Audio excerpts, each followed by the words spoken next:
Okay, here we go. I've got Deej from Bungie. We're here to talk about the Destiny Alpha news that broke last night at PlayStation's E3 press conference. Welcome, Deej. Thanks for having me, Sid. Good to be here. Absolutely. So first things first, I think it's important to point out you can head to greatnessawaits.com/Destiny and register for a chance to get into that alpha that's coming out on Thursday, actually, on PS4 exclusively. So let's get into what that alpha consists of, Deej. What are folks going to get? They get a very thin slice of the game. Destiny will come out September 9th. Between now and then, we're going to have this alpha, which helped pave the road to a public beta later on this summer. The alpha is just a sampling of the action that we're going to have in the final game. But there are many different modes that you can experience. There's a story mission. There is a strike with varying levels of difficulty, which is a cooperative scenario. You and a fire team, two of your friends, wave after wave of aliens, culminating in an epic boss battle with very, very sweet rewards. Better loot for your Guardian, better armor, better weapons. Then there is competitive multiplayer. Two different maps, Guardian versus Guardian action. You'll be fighting the most dangerous combatant in the world of Destiny, which is another living, breathing, thinking player. And then, of course, we open up the entire old Russia destination for you to explore. So you can go and you can activate side missions given to you by factions of the last safe city on Earth. Adds a little bit of structure to this free roam mode of ours where you can just go wherever you think your adventure should take you. So you can spawn your personal vehicle, you can rocket across the vistas, you can watch a sunset, or you can battle aliens from different species, watch as they collide in public spaces and then mop up after they're done. There's a lot of different ways to play and enjoy and explore, and most importantly, it's going to be a player's first experience with creating a character. So Hunter, Titan, or Warlock, do you want to play as a male or a female? Do you want to be a human, an otherworldly awoken figure, or do you want to be an exo machine built for war? People can really start to express themselves creatively and then see how that character changes over time. Seems like you guys kind of thought of everything, and this is just the alpha. It's kind of stunning, but I want to zoom in for a second, talk about competitive, because you guys are actually revealing this here at PlayStation's E3 booth for the first time, hands-on. Yep. Talk a little bit about, obviously, Bungie, no stranger to competitive multiplayer expertise, frankly. What is the philosophy for Destiny's competitive mode? One of the things we want to do with the competitive mode is we want the competitive multiplayer in Destiny to be about skill. Because there are many different ways to upgrade your character in this game. There's going to be stronger armor, more dangerous weapons, but when you come into competitive multiplayer, everyone should be able to have the chance to win. It should be about how good are you with your controller? How well do you know the map? How tactical are you in the way you coordinate with your team? If you and I are watching each other's back and controlling an objective together, we're going to do a lot better than somebody who goes in by themselves. So we didn't want competitive multiplayer to be about who had the best gear. So we level the playing field, and we really make it about who is the best warrior from the tower. Excellent. So how do the different classes, Titan, Hunter, Warlock, how do they have different sort of abilities, different supers? How does that all sort of factor into the competitive experience? Yeah, well, they're all very dangerous. So there is no one class that is weaker than another class. They're all dangerous in their own way. They all fight in different ways. And, these are knights on a quest who can wield the powers of the traveler. They can use magic and light as a weapon. So they do that in different ways. The Titan is all about heavy armor and brute force. He's got a solid punch. He can pound the ground for an area effect, ripple of, disaster in every direction. The Hunter is sort of a rogue. It's more of a ranged, stealthy character. He's all about, he's about the blade.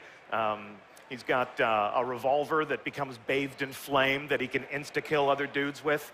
And then there's my personal favorite, which is the Warlock. That's our space wizard. Can conjure up a piece of the sun and throw it down at its enemies, just sort of gliding through the air on a cloud of light.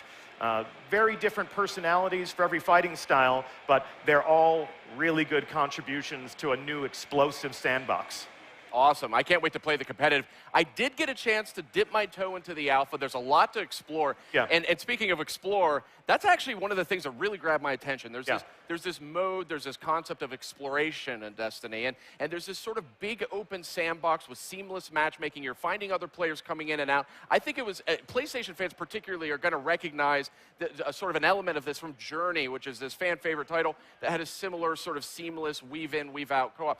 Tell me a little bit about Explore. I think it's so fascinating. Yeah, it's something that you don't see a lot in a first-person shooter, a first-person action game like the ones that Bungie, have been known for over the years. So we're taking the heart-pounding action we always love to pack into our games, but we're opening it up a little bit. So instead of a campaign mission where you jump from waypoint to waypoint, you can literally just get out there in the open, and there are going to be aliens and hostile combatants in different locations in old Russia. So we've opened the entire destination to you. You can go there, set down in the landing zone. At the same time as you go through and you fight these enemies to collect rewards, things that you can trade back in the tower for upgrades to your character, you're going to encounter other Guardians. They may be a Guardian who is on a story mission. They can be on their way to the first phase of a strike. They could be doing any number of things on their own adventures, and where your adventure meets theirs at a crossroads, there are these public spaces. And that's where crazy things can happen. Fallen capital ships can spawn into the atmosphere and overfly you, dropping off drop ships, and they start mining minerals from the planet. You got to destroy that stuff, and you got to send them packing. And the other Guardians that rush to your aid because they see that waypoint, they see that event kickoff, it's really the sort of thing that we were demonstrating last year on this stage when we were doing the worldwide gameplay reveal. Only now it's a thing that you can play.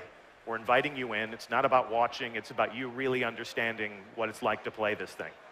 Good stuff. I mean, I sort of canvassed this area in old Russia in exploration, or Explore.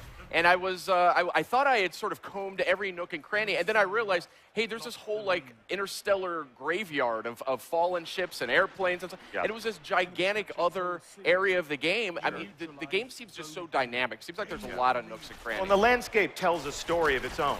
Old Russia is a place where humanity was building huge colony ships to rush out to the stars when we were colonizing our solar system. That obviously didn't go too well for us given the post-apocalyptic nature of the story, and the narrative of Destiny. But as Guardians, we are looking to reclaim everything that we've lost. So when you go into old Russia, you really see the old technology from the Golden Age and the fact that it's decaying and it's, in ruin. It's been reclaimed by nature.